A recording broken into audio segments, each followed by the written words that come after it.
জয় মা তারা, জয় মা তারা, জয় মা তারা। নমস্কার, আপনারা শুনছেন কালীকথা। আজকের কালীকথায় আপনাদেরকে দুটো কিংবা একটা এরকম গল্প শোনাতে পারি। যে গল্পটি শুনবেন সে গল্প দুটির নামও আমি দিয়ে দিচ্ছি। তো শুনে যদি ভালো লেগে থাকে তবে আমার ইউটিউব চ্যানেলটি প্লিজ সাবস্ক্রাইব করুন এবং বেল আইকনটি ক্লিক করুন ও লাইক কমেন্ট শেয়ার করতে ভুলবেন না। তো চলুন শুরু করা যাক আজকের গল্প। প্রথমে যে গল্পটি বলবো তার নাম হলো খয়রা কালী। কেন এই নাম তা জানবার আগে আপনারা প্লিজ আমার ইউটিউব চ্যানেলটি সাবস্ক্রাইব করুন, বেল আইকনটি ক্লিক করুন এবং লাইক কমেন্ট শেয়ার করতে ভুলবেন না। ইতিহাস অনুযায়ী জানা যায় ১৬শ শতাব্দীর শেষ ভাগে কাশীর পণ্ডিত গোপাল সার্বভৌম চক্রবর্তী যশোর জেলার প্রতাপাদিত্যের আমন্ত্রণে রওনা দেন বেদ পাঠের জন্য। যাত্রাপথে অমাবস্যার রাতে তিনি জঙ্গলের মধ্যে পথ হারিয়ে ফেলেন এবং বিথারি শ্মশান প্রান্তে সেখানে এসে উপস্থিত হয়। সেখানেই স্বপ্নাদেশে এক দেবী তাকে পুজোর নির্দেশ দেন। পরের দিন সকালে গোপাল দেবীর নির্দেশ মতো কালীমূর্তি গড়ে পুজো করেন, কিন্তু বিসর্জনের সময় একের পর এক বাধা আসে। পুনরায় দেবী স্বপ্ন দিয়ে জানান তিনি এই স্থানে বিরাজ থাকতে চান এবং গোপালকেই এখানে বসবাস করতে হবে। প্রতাপাদিত্য গোপালের জন্য জমি ও অর্থ দান করলে মন্দির গড়ে ওঠে। মন্দির সংলগ্ন স্বর্ণ নদী থেকে খয়রা মাছ ধরে মায়ের ভোগে নিবেদন শুরু হয়, আর সেখান থেকেই দেবীর নাম হয় খয়রা কালী। মুসলমান জেলেদের ধরা মাছ দিয়েই ভোগ দেওয়া হতো। ধর্মীয় সহাবস্থানের এই ঐতিহ্য আজও এই মন্দিরে রয়ে গেছে। খয়রা কালী মন্দিরের ইতিহাসের সঙ্গে যুক্ত রয়েছে আরও দুই মহান মানুষের, রানী রাসমণি ও ঠাকুর শ্রী রামকৃষ্ণদেবের। মন্দিরটি ছিল রানী রাসমণির জামাই মথুরমোহন বিশ্বাসের পৈতৃক ভিটের কাছেই।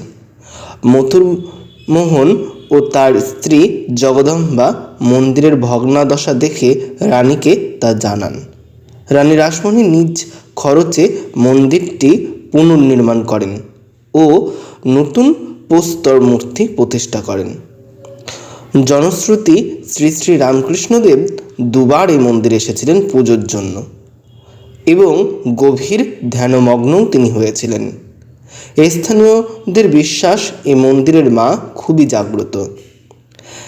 একসময় গোয়ালবাগান গ্রামে এক কলেরায় মহামারী ছড়িয়ে পড়ে। তখন গ্রামের মানুষ খয়রা নদীর কালীর আরাধনা করেন এবং দেবীর কৃপায় কেউ প্রাণ হারাননি, সবাই বেঁচে যায়। আরও একটি মা কালীর গল্প আপনাদেরকে আজকে শোনাবো। সেই গল্পটি শুনবার আগে আপনারা প্লিজ আমার ইউটিউব চ্যানেলটি সাবস্ক্রাইব করুন এবং বেল আইকনটি ক্লিক করুন আর লাইক কমেন্ট শেয়ার করতে ভুলবেন না। এক রাজা ছিলেন, জমিদার পরিবারের।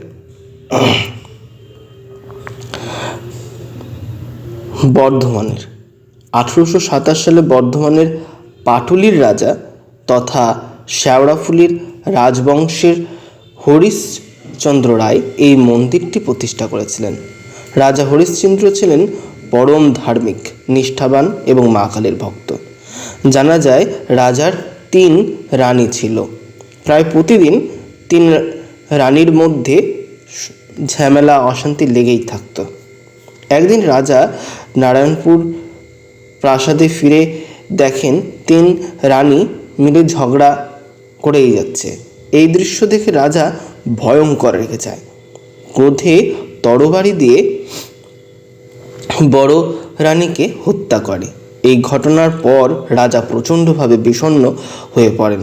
অনুতপ্ত ও অনুশোচনায় জর্জরিত হয়ে পড়ে রাজা এবং প্রাসাদ থেকে পালিয়ে গিয়ে আত্মহত্যার চেষ্টা করেন, কিন্তু কোনো কারণবশত তিনি আত্মহত্যা করতে পারেন না।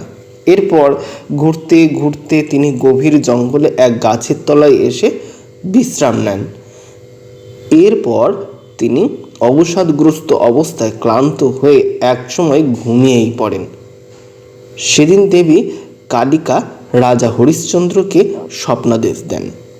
দেবী রাজাকে বলেন, তুমি আমার গঙ্গার তীরে একটি মন্দির প্রতিষ্ঠা করে দাও, দেখবে তোমার সমস্ত কিছু ঠিক হয়ে গেছে।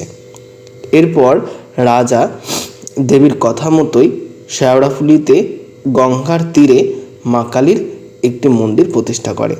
আর রাজা সে যে কালো পাথরের উপরে বসেছিল সেই কালো পাথরটি দিয়েই মায়ের দেবী মূর্তি তৈরি করা হয়।